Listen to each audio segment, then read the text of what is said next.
This is an instructional video of how to break down and assemble your Guerrilla Air Myth regulator. Take your Myth regulator, make sure you have a 3/16 Allen key wrench.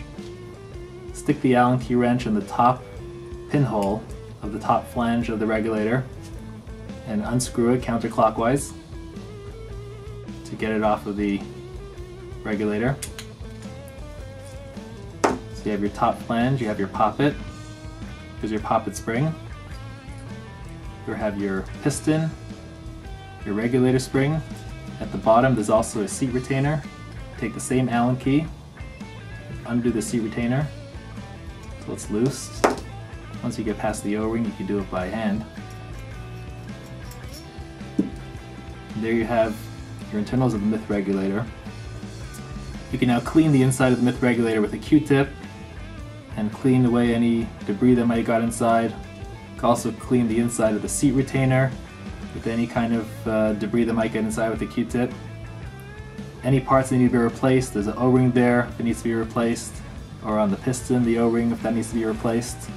You could also lube it with Gorilla Lube, make sure everything's working properly and smoothly. To close it back up, take the seat retainer, screw it back into the bottom, tighten it up with the Allen key.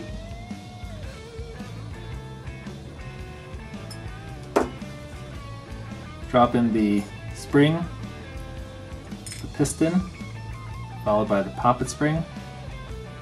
Poppet sits right on top. Put the flange back on top. You want to make sure that you don't cross thread it, so you put that in carefully. You could also hold that in place.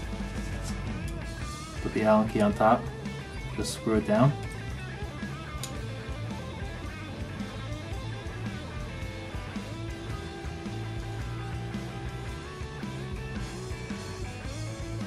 Make sure you close it up nice and snug. And there you just reassembled your Myth regulator and made sure everything is functioning properly.